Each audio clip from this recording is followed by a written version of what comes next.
Technique of forgiveness. The following is a simple method which works wonders in your life as you practice it. Quiet your mind, relax, and let go. Think of God and His love for you, and then affirm, "I fully and freely forgive." Mention the name of the offender. I release him mentally and spiritually. I completely forgive everything connected with the matter in question. I am free, and he or she is free. It is a marvelous feeling. It is my day of general amnesty. I release anybody and everybody who has ever hurt me, and I wish for each and every one health, happiness, peace, and all the blessings of life. I do this freely, joyously, and lovingly, and whenever I think of the person or persons who hurt me, I say, I have released you, and all the blessings of life are yours. I am free, and you are free. It is wonderful. The great secret of true forgiveness is that once you have forgiven the person, it is unnecessary to repeat the prayer. Whenever the person comes to your mind, or the particular hurt happens to enter your mind, wish the delinquent well and say, "Peace be to you." Do this as often as the thought enters your mind.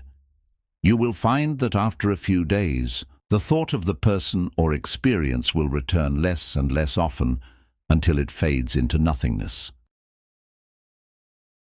The acid test for forgiveness. There is an acid test for gold. There is also an acid test for forgiveness. If I should tell you something wonderful about someone who has wronged you, cheated you, or defrauded you, and you sizzled at hearing the good news about this person, the roots of hatred would still be in your subconscious mind, playing havoc with you. Let us suppose you had a painful abscess on your jaw a year ago, and you told me about it. I would casually ask you if you had any pain now. You would automatically say, "Of course not. I have a memory of it, but no pain."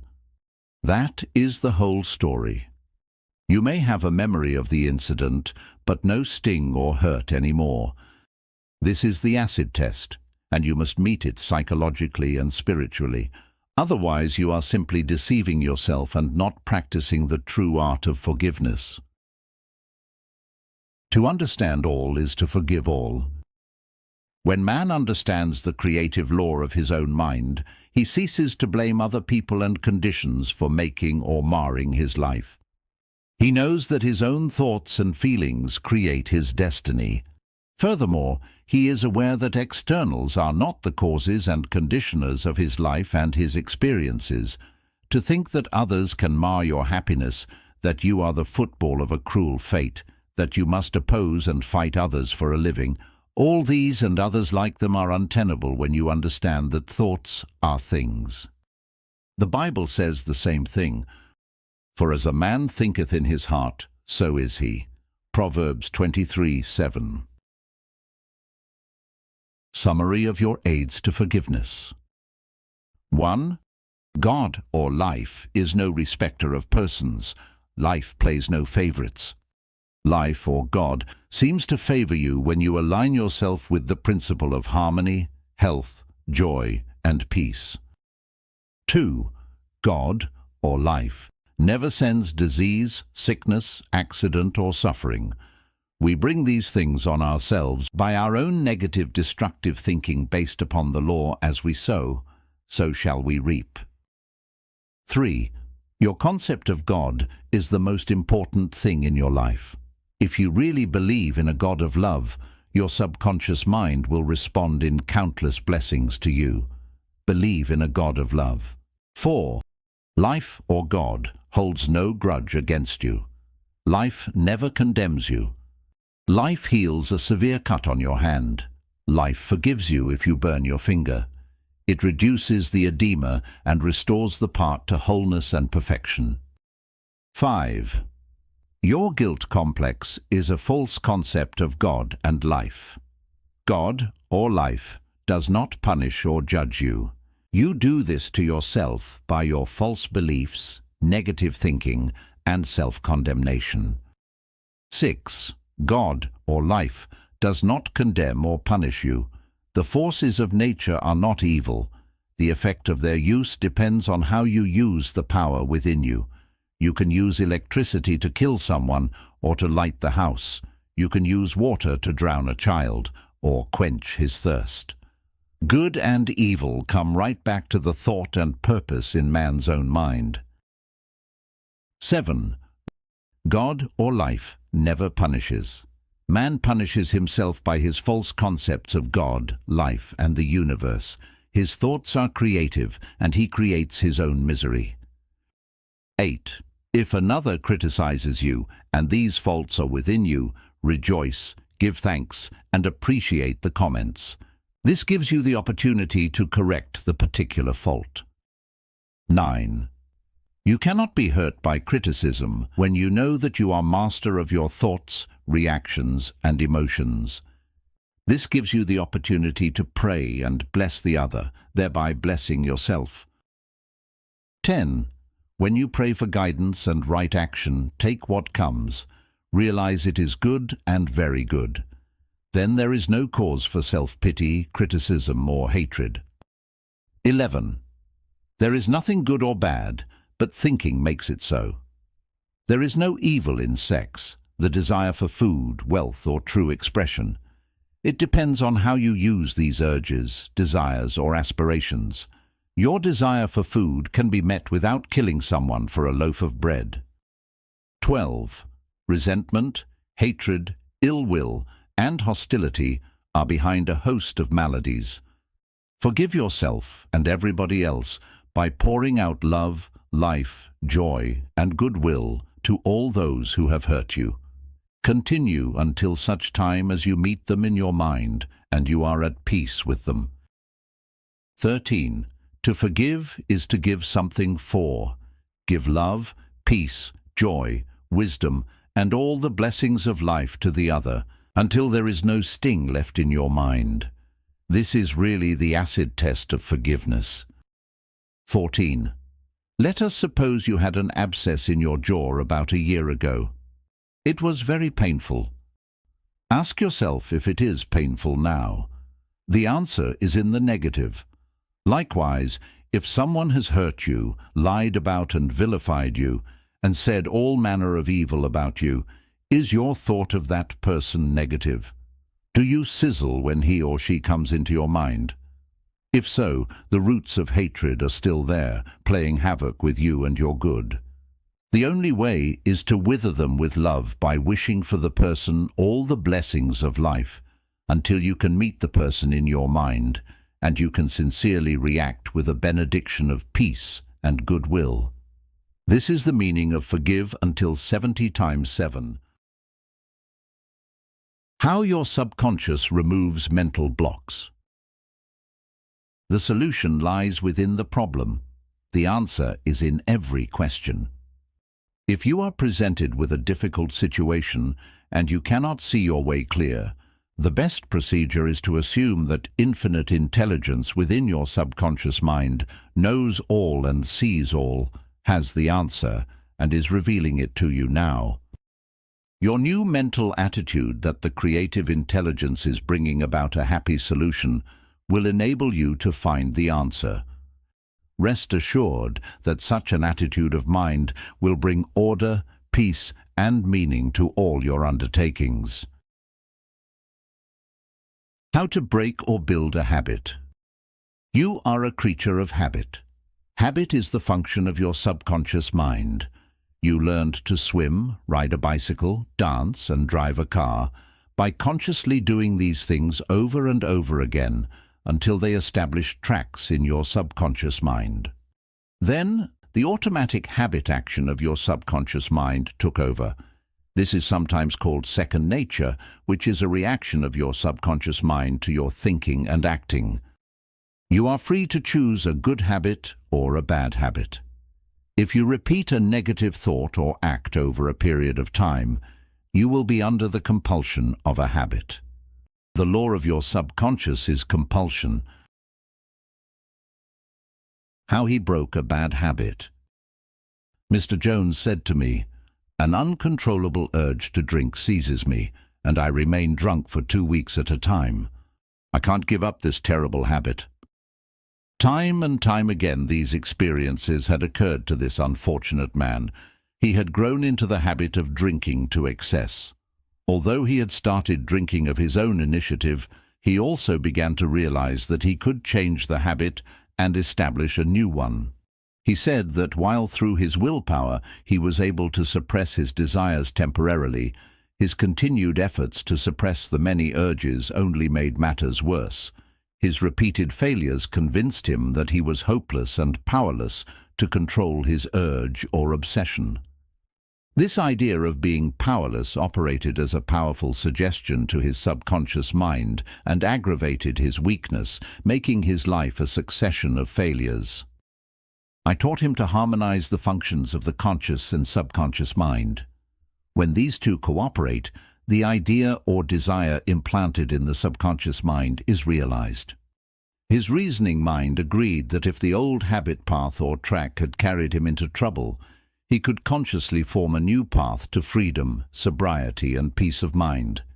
He knew that his destructive habit was automatic, but since it was acquired through his conscious choice, he realized that if he had been conditioned negatively, he also could be conditioned positively. As a result, he ceased thinking of the fact that he was powerless to overcome the habit. Moreover, he understood clearly that there was no obstacle to his healing other than his own thought. Therefore, there was no occasion for great mental effort or mental coercion. The power of his mental picture. This man acquired a practice of relaxing his body and getting into a relaxed, drowsy, meditative state. Then he filled his mind with the picture of the desired end, knowing his subconscious mind could bring it about the easiest way. He imagined his daughter congratulating him on his freedom and saying to him, "Daddy, it's wonderful to have you home." He had lost his family through drink. He was not allowed to visit them, and his wife would not speak to him. Regularly, systematically, he used to sit down and meditate in the way outlined. When his attention wandered, he made it a habit to immediately recall the mental picture of his daughter with her smile and the scene of his home enlivened by her cheerful voice. All this brought about a reconditioning of his mind. It was a gradual process. He kept it up. He persevered, knowing that sooner or later he would establish a new habit pattern in his subconscious mind. I told him that he could liken his conscious mind to a camera, that his subconscious mind was the sensitive plate on which he registered and impressed the picture. This made a profound impression on him, and his whole aim was to firmly impress the picture on his mind and develop it there. Films are developed in the dark. Likewise, mental pictures are developed in the darkroom of the subconscious mind. Focused attention. Realizing that his conscious mind was simply a camera, he used no effort. There was no mental struggle.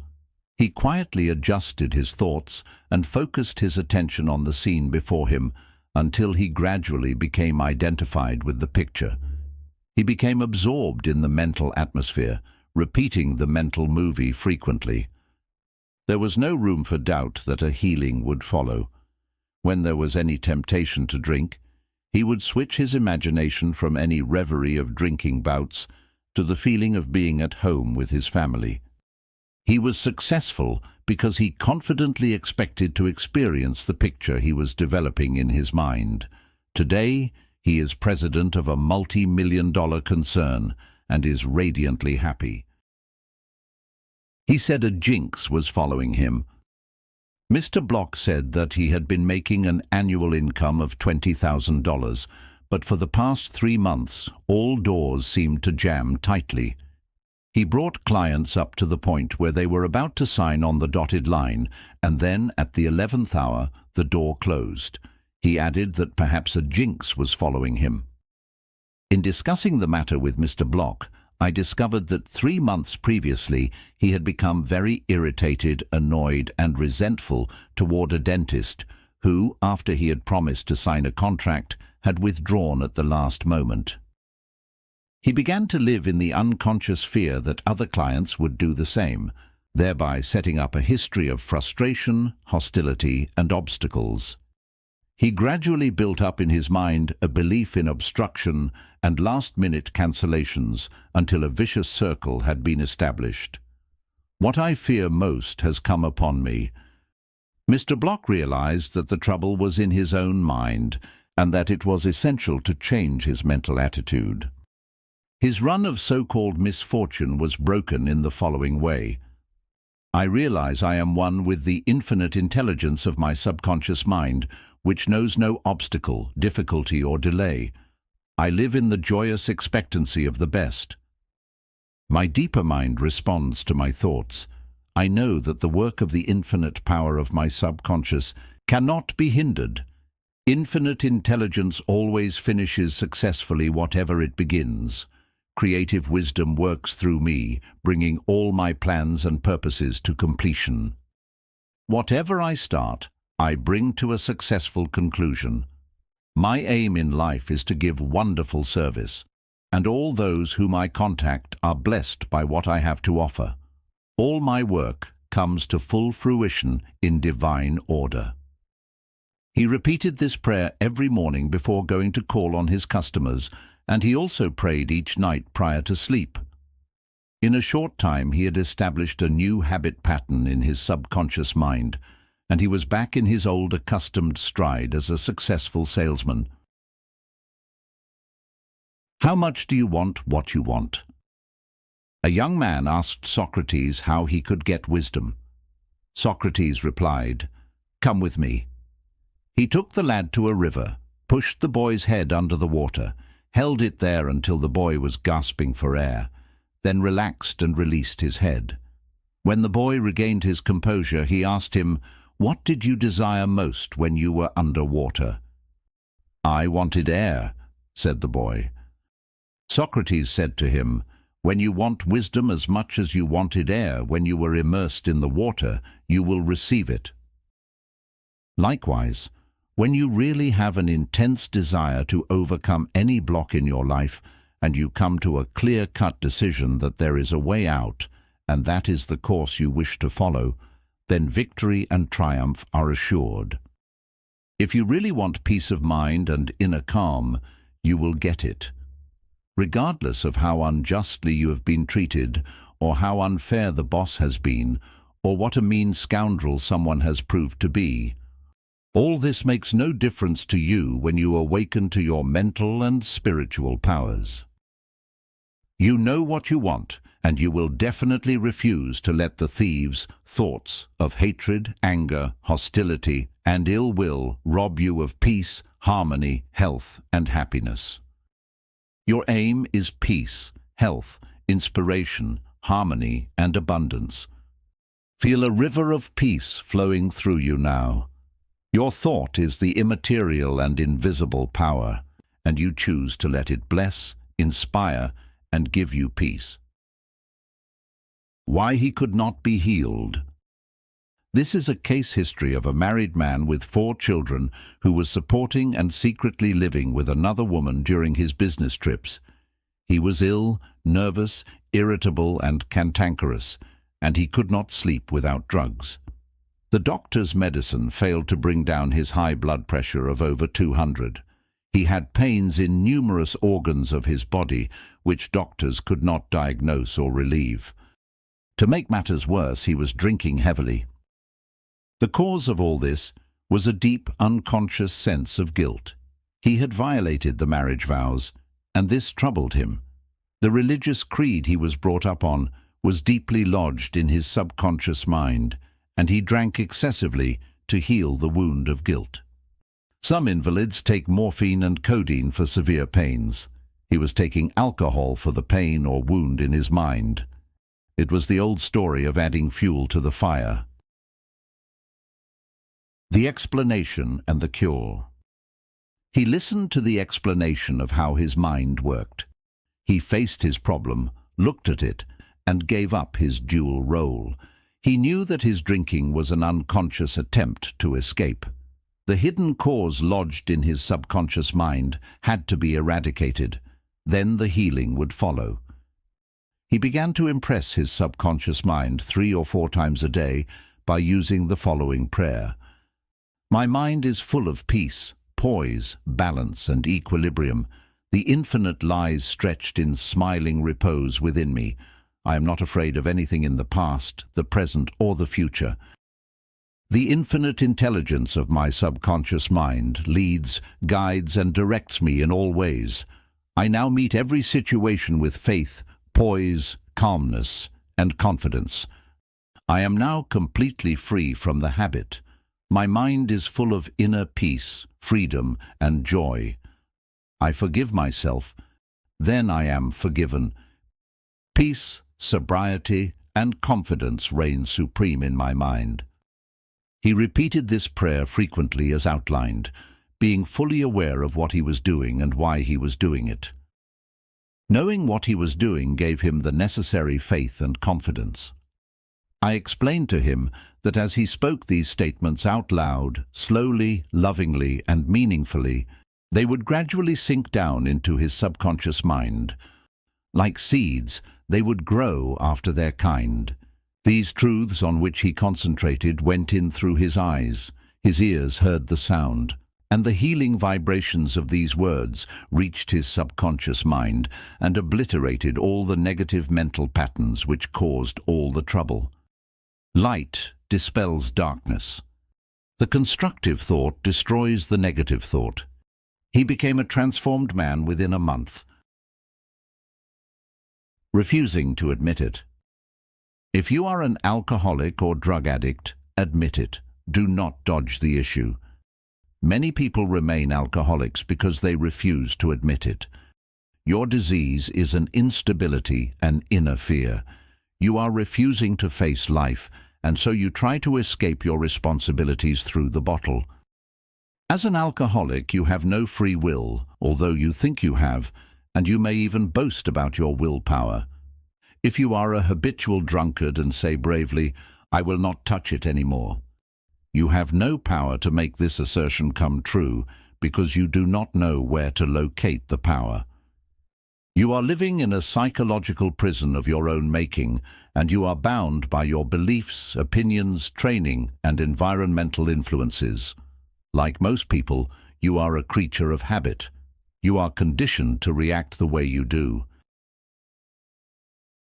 Building in the idea of freedom. You can build the idea of freedom and peace of mind into your mentality so that it reaches your subconscious depths. The latter, being all-powerful, will free you from all desire for alcohol. Then, you will have the new understanding of how your mind works, and you can truly back up your statement and prove the truth to yourself. 51% healed.